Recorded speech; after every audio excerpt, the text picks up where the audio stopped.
Hello everyone, welcome to Bajaj Innovative Nagaon. আপোনালোকে যদি বাজাজৰ যিকোনো গাড়ী এখন ল'ব খোজে তেনেহলে মোৰ নম্বৰত যোগাযোগ কৰক। আমাৰ এড্ৰেছটো নগাঁও খুটিকটীয়া নিয়াৰ SBI নিয়াৰ ৰেডিঅ চেণ্টাৰ নিয়াৰ নিদান হস্পিটেল। যদি আপোনালোকে গাড়ী এখন ল'ব বিচাৰে তেনেহলে মোৰ নম্বৰত যোগাযোগ কৰিব। মিনিমাম ডাউন পেমেন্টত আপোনালোকক গাড়ী দিয়া হ'ব। বাজাজৰ যিকোনো আইটেম আমাৰ তাত পাব।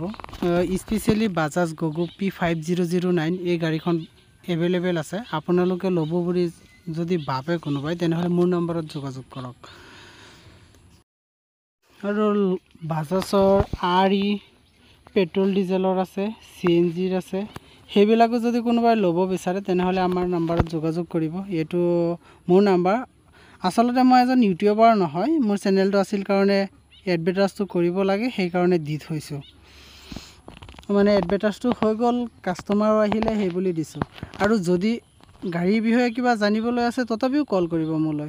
বিশেষকৈ আমাৰ নগাঁও মৰিগাঁও তেনেকুৱা জায়গাৰ কাস্টমাৰ বিলাকে ফোন কৰিব, বেলেগ জায়গাৰ হলে নালাগে। ঠিক আছে, ধৰক আমাৰ নগাঁও মৰিগাঁও হলে আমি গাড়ীখন দিব পাৰিম, বেলেগ হলেতো দিব নোৱাৰিম। সো ফোন কৰিলে অসুবিধাই হয়, বিশেষকৈ ব্যস্ত থাকো। যদি আমাৰ নগাঁও মৰিগাঁওৰ কোনোবা কাস্টমাৰ হয়, নগাঁও মৰিগাঁও ডিস্ট্ৰিক্টৰ হলে আমি আৰামত দিব পাৰো। আন্ডাৰ 18 ডিলাৰৰ পৰা আন্ডাৰ 80 কিলোমিটাৰ হ'ব লাগে আমাৰ গাড়ীখন দিবৰ বাবে, ফাইনেন্স কৰাবৰ বাবে। কেছত হলে দূৰত হলে অসুবিধা নাই। যদি আপোনালোকে ফাইনেন্স কৰাব বিচাৰে তেনেহলে যোগাযোগ কৰিব। ডিলাৰৰ পৰা 80 কিলোমিটাৰৰ ভিতৰত হ'ব লাগে। সব মৰিগাঁও আৰু নগাঁওৰ কাৰণে সুবিধা হয়।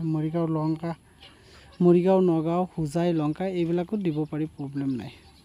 কাৰ্বি আলঙৰ হলে অসুবিধা নাই, দিব পাৰি। বিশেষকৈ মই ইমান কথা ক'ব নাজানো, তথাপিও মানে দি দিছোঁ। মই ডিলাৰৰ যিহেতু হওঁ, মই ডিলাৰ চেলছ এক্সিকিউটিভে হওঁ।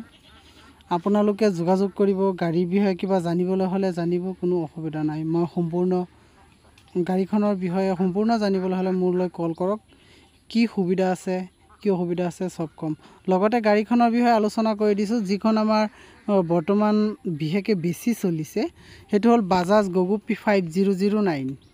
এই গাড়ীখন বেছিকৈ চলিছে। ধৰক কাস্টমাৰ ইমানেই বেছি হৈছে, বৰ্তমান গাড়ী দিব পৰা নাই। আমাৰ কোম্পানীয়ে যিমান দি আছে লগতে চেল হৈ গৈছে, ষ্টক একেবাৰে কম হৈ আছে। যদি আপোনালোকে ভাবে যে গাড়ীখন কেনেকুৱা চলে, গাড়ীখন বিশেষকৈ 180 কিলোমিটাৰ মাইলেজৰ হয় কোম্পানীৰ মতে, কিন্তু প্ৰেক্টিকেলি আপুনি 160 পাই যাব। 160 আপুনি পেছেঞ্জাৰ লৈ পাব। আৰু ফুল চাৰ্জ দিবলৈ হ'লে আপোনালোকৰ 4 ঘণ্টা সময়হে লাগিব, বেছি নালাগে। ঠিক আছে, আপোনালোকে যদি ল'ম বুলি ভাবিছে মোৰ নম্বৰত যোগাযোগ কৰক। আৰু ভিডিঅ'খন সম্পূৰ্ণ চাইছে যদি বুজি পাইছে, মই বিশেষকৈ আলোচনাহে কৰিছোঁ। ঠিক আছে, টেকনিকেলি কিবা জানিবৰ কাৰণে মোলৈ কল কৰিব, মই জনাই দিম। ভিডিঅ'টো সম্পূৰ্ণ চোৱাৰ বাবে ধন্যবাদ। আৰু আপোনালোকৰ যদি কোনোবা কাস্টমাৰে ল'ব বুলি ভাবিছে, লগৰ কোনোবা বন্ধু বান্ধৱ থাকে, তথাপিও তেওঁলোকক জনাই দিব, মোৰ নাম্বাৰটো দি দিব। তেওঁলোকে কল কৰিলে বিশেষকৈ জানিব পাৰিব, অসুবিধা নাই। আৰু আপোনালোকে যদি ল'ব বিচাৰে তেনেহলে মোলৈ কল কৰিলে মই সম্পূৰ্ণৰূপে কওঁ যে এদিনতে আমাৰ গাড়ীখন দি দিম, বেছি সময় নালাগে। ঠিক আছে, এদিনতে দি দিম। ঠিক আছে, ধন্যবাদ। পাছৰ ভিডিঅ'লৈ আকৌ পাম।